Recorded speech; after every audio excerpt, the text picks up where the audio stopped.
Welcome back again guys to our channel Study Pillars. आज हम पढ़ेंगे कार्डियक आउटपुट के बारे में। तो कार्डियक आउटपुट होता क्या? कार्डियक आउटपुट क्या होता है कि हमारा हार्ट 1 मिनट में कितना amount of blood push out करता है, पंप आउट कर देता है हमारे एओर्टिक सर्कुलेशन में। हमारी जो सिस्टमिक सर्कुलेशन है उसमें 1 मिनट में हमारा कितना अमाउंट ऑफ ब्लड सर्कुलेशन में आ रहा है, ये होता है हमारा कार्डियक आउटपुट। तो ये डिपेंड करता है हार्ट रेट और स्ट्रोक वॉल्यूम पे, और ये कुछ इस तरह से डिपेंड करता है। जो हमारा कार्डियक आउटपुट होता है, सीओ से मैं डिनोट करता हूं इसे, इक्वल्स होता है वो heart rate times stroke volume के। ये हमारा बेसिक फॉर्मूला है, एक heart rate times stroke volume equals to cardiac output. तो हमारा हार्ट रेट क्या होता है? हमारा हार्ट रेट होता है हमारा हार्ट 1 मिनट में कितनी बार बीट कर रहा है, कितनी बार एक्शन पोटेंशियल को जनरेट कर रहा है, और कितनी बार डीपोलराइज हो रहा है, कितनी बार रीपोलराइज हो रहा है। ये होता है हमारा हार्ट रेट। और स्ट्रोक वॉल्यूम क्या होता है? स्ट्रोक वॉल्यूम होता है हमारा कि एक बीट में कितना अमाउंट ऑफ ब्लड हमारा हार्ट पंप आउट कर रहा है। तो स्ट्रोक वॉल्यूम और हार्ट रेट अगर आपको समझ गया, तो हार्ट रेट की जो यूनिट होती है वो होती है beats per minute. Stroke volume की जो यूनिट होती है वो होती है मिलीलीटर पर बीट्स। अगर हम इनकी मल्टीप्लीकेशन करें तो बीट्स से बीट्स कैंसिल आउट हो जाएगी, और जो यूनिट बचेगी वो हमारे पास बचेगी मिलीलीटर पर मिनट। सिंपल कार्डियक आउटपुट आ गया हमारा मिलीलीटर पर मिनट। 1 मिनट में कितना ml ऑफ ब्लड हार्ट हमारा पंप आउट कर रहा है। तो स्टूडेंट्स, अब हम जानने वाले हैं कि हार्ट रेट किन किन फैक्टर से डिपेंडेंट होता है, किन किन फैक्टर पे डिपेंडेंट होता है, कौन कौन से फैक्टर्स हार्ट रेट को इफेक्ट डालते हैं।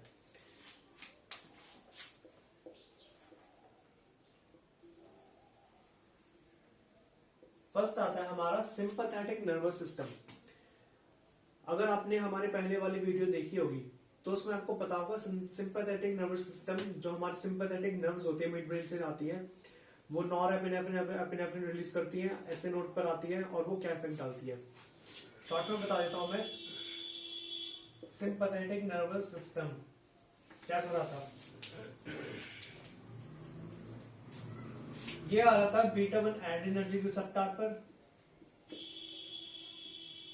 प्रोमोट क्या कर रहा था? ये बेसिकली हमारे जी स्टिमुलेटरी प्रोटीन को एक्टिवेट कर रहा था। जी स्टिमुलेटरी प्रोटीन एड्रेनल साइक्लस को एक्टिवेट कर रहा था। एड्रेनल साइक्लस साइक्लिक एएमपी में को इंक्रीज कर रहा था, और साइक्लिक एएमपी प्रोटीन काइनेस ए का एक्टिवेशन कर रहा था। प्रोटीन काइनेस ए फॉस्फोरिलेट कर रहा था एल टाइप कैल्शियम चैनल को, जिसकी वजह से हमारे एल टाइप कैल्शियम चैनल का जो साइज था, जो डायमीटर था, वो बढ़ गया था और खुल गए थे, ज्यादा अमाउंट में खुल गए थे, उनका डायमीटर भी बढ़ गया था। तो ज्यादा कैल्शियम अंदर आ रहा था, और उसके बाद एक्शन पोटेंशियल फ्रीक्वेंटली जनरेट हो रहा था। बीटा 1 एड्रेनर्जिक रिसेप्टर पे आया, एड्रेनल साइक्लस को एक्टिवेट करा,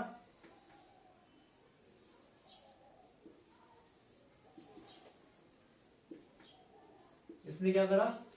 इसने प्रोटीन काइनेस ए का एक्टिवेशन करा दिया।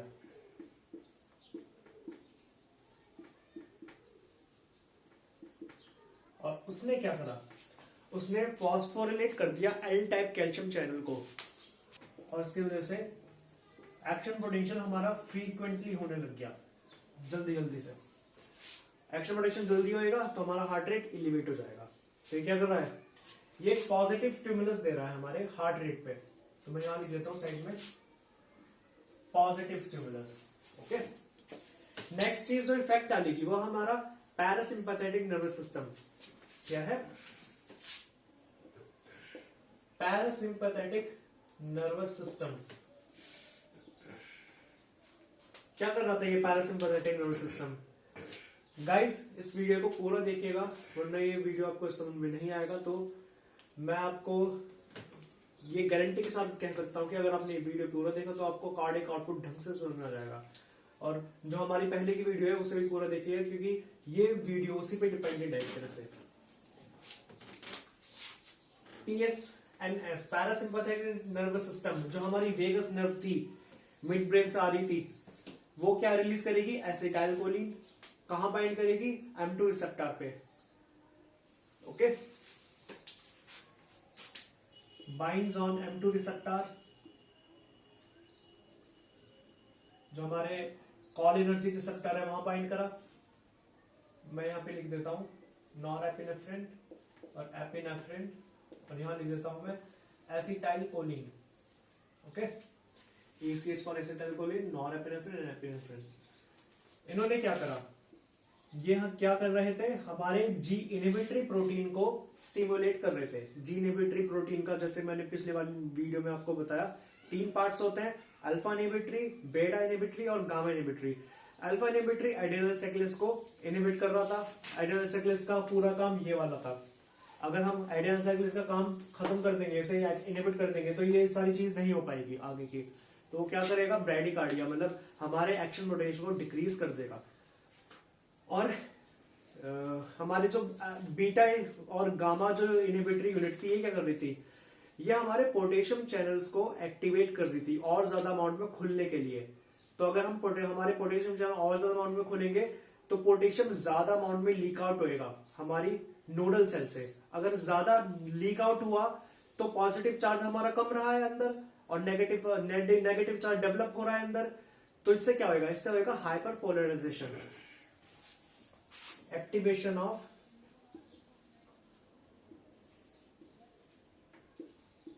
Potassium channels and AC adrenal cyclase inactivation, which was leading to hyperpolarization.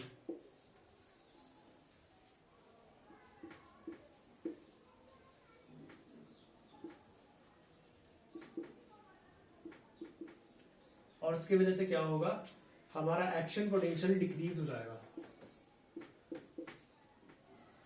Alright guys, तो ये जो हमारा पैरासिम्पैथेटिक नर्वस सिस्टम है, ये क्या इफेक्ट डालेगा, ये नेगेटिव इनहिबिशन का इफेक्ट डालेगा हार्ट रेट पे। तो मतलब आप इसे नॉर्मल सा भी समझ सकते हो, जब हम रेस्ट कर रहे होते हैं, चिल कर रहे होते हैं, ओके, हमारा हार्ट रेट क्या रहता है, डाउन रहता है। और जब हम फ्लाइट और फाइट की सिचुएशन में होता है, हमारा हार्ट रेट एलिवेटेड रहता है। ओके, एक चीज मैं आपको पहले ही बता देना चाहता हूं कि क्रोनोट्रॉपिक एजेंट्स और आइनोट्रॉपिक एजेंट्स या फिर क्रोनोट्रॉप्स और आइनोट्रॉप्स में क्या डिफरेंस होता है। क्रोनोट्रॉप्स वो होते हैं जो हमारे हार्ट रेट को इंक्रीज करते हैं। आइनोट्रॉप्स वो होते हैं जो हमारे कॉन्ट्रेक्टिलिटी पे इफेक्ट डालते हैं, उसे इंक्रीज या डिक्रीज कर देते हैं। ओके गाइस, क्रोनोट्रॉप्स वो हो गए जो हमारे हार्ट रेट पे इफेक्ट डालेंगे, और आइनोट्रॉप वो हो गए जो हमारी कॉन्ट्रेक्टिलिटी पे इफेक्ट डालेंगे। तो ये अभी हम सारी की सारी नोडल सेल्स की बात कर रहे हैं, क्योंकि हार्ट रेट पूरा का पूरा डिपेंड होता है हमारी नोडल सेल्स पे। ये सारा क्रोनोट्रॉप्स पढ़ रहे हैं अभी हम, ओके, और आइनोट्रॉप्स हम नेक्स्ट वीडियो में पढ़ने वाले हैं। नेक्स्ट चीज जो इफेक्ट डालती है वो है हमारे हार्मोन्स, जैसे हमारे हो गए थायराइड हार्मोन, ट्राइडोथायरोनिन और थायरोक्सिन, T3 और T4 लिखते हैं, देखते हैं कैसे इफेक्ट डालते हैं। अब नेक्स्ट लेते हैं हम T3 प्लस T4।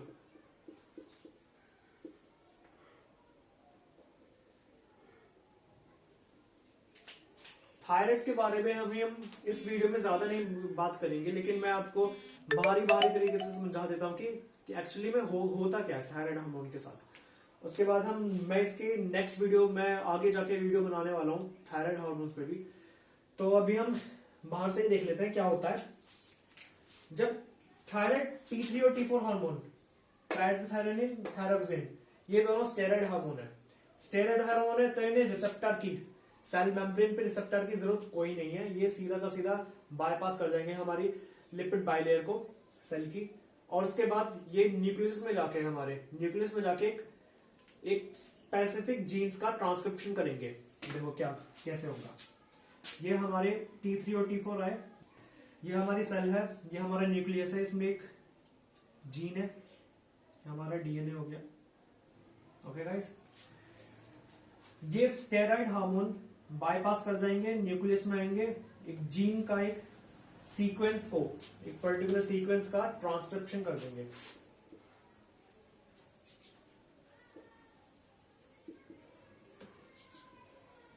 और उसके बाद फिर जो प्रोसेस होती है mRNA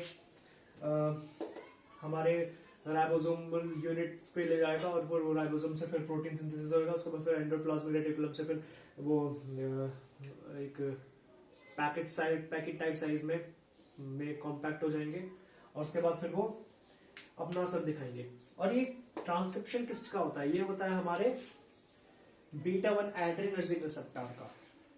अगर हमारी जीन्स ट्रांसक्रिप्शन के द्वारा बीटा 1 एड्रेनर्जिक रिसेप्टर का अमाउंट बढ़ा रही है, बहुत ही ज्यादा अमाउंट में बना रही है, ये कहां जाएंगे? ये जाएंगे हमारी सेल की सरफेस पे जाके माउंट हो गए, ये लग गए कुछ इस टाइप से। इसे कुछ इस टाइप से देखो, ये हमारी सेल है, अंदर से ट्रांसक्राइब हुआ और ये रिसेप्टर आए और ये रिसेप्टर कहां गए? इस सेल पे लग गए ऐसा करके। ओके गाइस, अब क्या होगा? ये यहां पे लग गए, नंबर किसके बढ़ रहे हैं? हमारे बीटा 1 एड्रेनर्जिक रिसेप्टर के नंबर सब बढ़ चुके हैं। क्या इफेक्ट डालेंगे ये? जब हमारा सिंपैथेटिक नर्वस सिस्टम एक्टिवेट होगा, न्यूरोट्रांसमीटर नॉरएपिनेफ्रिन एपिनेफ्रिन आएगा, क्या होएगा? फिर ये ज्यादा अमाउंट ऑफ एम्पलीफाइड इफेक्ट आएगा हमारा इसका। तो ये क्या करेंगे? ये हमारे जीन एक्सप्रेशन को बढ़ा देंगे, जीन एक्सप्रेशन ऑफ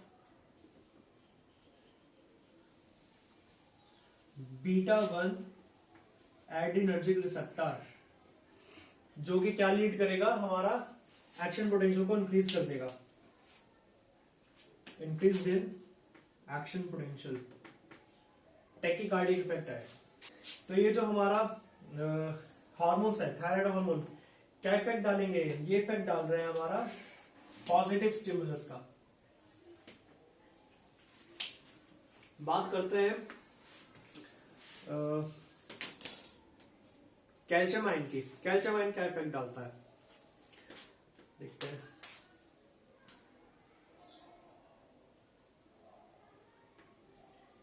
मान लो कि हमारी बॉडी में हमारे ब्लड में कैल्शियम की अमाउंट बहुत ज्यादा है। ओके, अगर कैल्शियम की अमाउंट ज्यादा है तो याद करो, जब एल टाइप कैल्शियम चैनल्स खुल रहे थे तो उनमें उनके थ्रू क्या एंट्री मार रहा था? कैल्शियम एंट्री मार रहा था। और अगर अब हमारी ब्लड में कंसंट्रेशन ज्यादा है और अंदर बहुत कम है, अगर अंदर तो नेगेटिव रहता है, जैसे मैंने आपको बताया था, नेगेटिव अराउंड 60-70 के आसपास रहता है हमारा resting membrane potential nodal cell का, और बाहर तो कैल्शियम की जो अमाउंट है, कॉन्सेंट्रेशन है, वो बहुत ज्यादा है, अंदर बहुत कम है। कहाँ जाएगा? कॉन्सेंट्रेशन ग्रेडियंट के अकॉर्डिंग वो हमारी सेल्स में आएगा और ज्यादा एग्रेसिवली। तो ये क्या करेगा?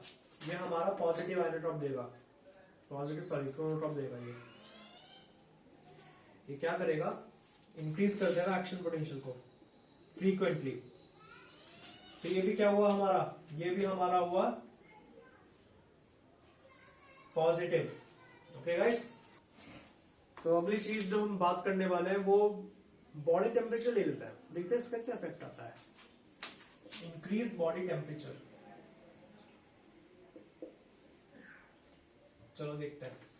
तो बॉडी टेम्परेचर अगर हमारा बहुत ज्यादा हाई है तो मेटाबॉलिज्म बढ़ेगा, और अगर मेटाबॉलिज्म बढ़ेगा तो हार्ट रेट भी इंक्रीज हो जाएगा। तो क्या होगा? ये हमारे इंक्रीज कर देगा हार्ट रेट को, मतलब एक्शन पोटेंशियल को इंक्रीज करा इसने, और ये हार्ट रेट को इंक्रीज कर देगा। क्या इफेक्ट डालेगा? पॉजिटिव। इसे ऐसे भी समझ सकते हो, जब एक्सरसाइजेस कर रहे होते हैं आपका बॉडी टेम्परेचर इंक्रीज हो जाता है, जिसकी वजह से हमारा हार्ट रेट भी इंक्रीज हो जाता है, हमारी बॉडी की डिमांड को पूरा करने के लिए।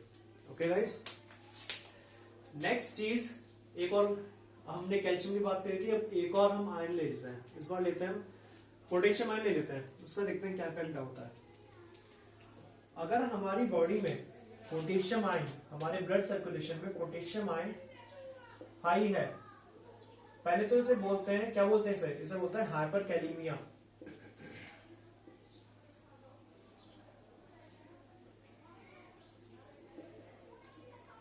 पहले एक बार चेक कर लेना, शायद से मैंने गलत लिखी होगी। हाइपर कैलीमिया, इसे कुछ इस तरह से समझो गाइस। ये हमारी ब्लड वेसल है, ये हमारी एक मायोकार्डियम सेल है। ब्लड में पोटेशियम लेवल बहुत ज्यादा है, अंदर पोटेशियम लेवल बहुत कम है।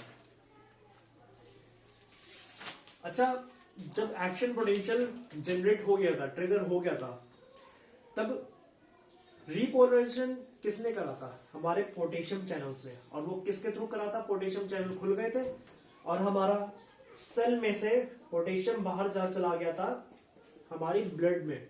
ओके, लेकिन अब देखो क्या होगा। पोटेशियम चैनल खुल गए, लेकिन पोटेशियम को अपनी कॉन्सेंट्रेशन के अगेंस्ट जाना होगा, क्योंकि हमारे सेल में तो लो कॉन्सेंट्रेशन है और हमारी ब्लड में हाई कॉन्सेंट्रेशन है पोटेशियम की। तो ये कभी इसमें जा पाएगा? ये कभी जा ही नहीं पाएगा, क्योंकि कॉन्सेंट्रेशन के ग्रेडियंट के अगेंस्ट क्यों काम करेगा ये। ओके गाइस, तो अगर हम देखें तो यहां से इसका एंट्री नहीं होगी, ये पाथवे नहीं होगा, तो क्या नहीं होगा? रीपोलराइजेशन नहीं होगा। तो आप सोच सकते हो, अगर रीपोलराइजेशन नहीं होएगा तो हमारी नेक्स्ट जो एक्शन पोटेंशियल है, जो आना है, जो फिर से जनरेट होना है, फिर से ट्रिगर होना है, वो नहीं हो पाएगा, क्योंकि हमारा हार्ट रिलैक्स्ड ही नहीं है। और अगर वो नहीं होगा तो आप सोच सकते हो कार्डियक अरेस्ट होने का खतरा बहुत ज्यादा बढ़ जाएगा। तो ये सिग्निफिकेंट अमाउंट में हमारा नेगेटिव इफेक्ट डालेगा हार्ट रेट पे, ये ड्रॉप कर देगा हार्ट रेट। ये बहुत सीवियर कंडीशन होती है स्टूडेंट्स। तो हाइपरकैलेमिया, ध्यान से आप देखना, अगर किसी पेशेंट को हाइपरकैलेमिया है तो सबसे ज्यादा रिस्क उसके कार्डियक अरेस्ट होने के होता है। क्या करेगा ये? एक्शन पोटेंशियल सिग्निफिकेंट अमाउंट में डिक्रीज कर देगा और हमारा हार्ट रेट डिक्रीज कर देगा, जिसे हम कहते हैं हार्ट ब्लॉक। हार्ट ब्लॉक करने का कैपेसिटी रखता ही है। तो ये क्या करेगा? नेगेटिव इफेक्ट डालेगा सिग्निफिकेंट। ओके, नेक्स्ट फैक्टर बात करेंगे हम एज का। एज का भी इफेक्ट होता है हमारे हार्ट रेट पे। कैसे होता है? ऐसे देखो, पहले हम लेते हैं इन्फेंट्स। इन्फेंट्स जो होते हैं उनका हार्ट रेट लाई करता है अराउंड 122 140 बीट्स पर मिनट।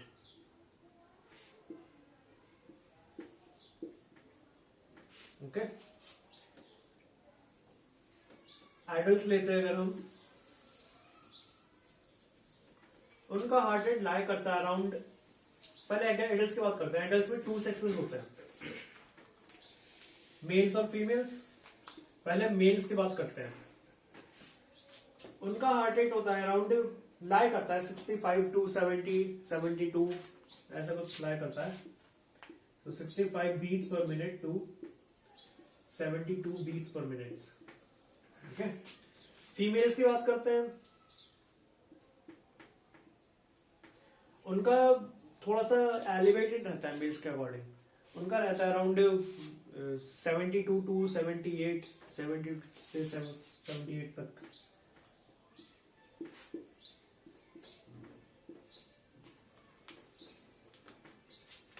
और अब हम एजिड लोग ले लेते हैं। इनमें क्या होता है कि इनका फ्लक्चुएट करता है 60 टू 80, 60 टू 100, ऐसे करके इनका फ्लक्चुएट करता रहता है।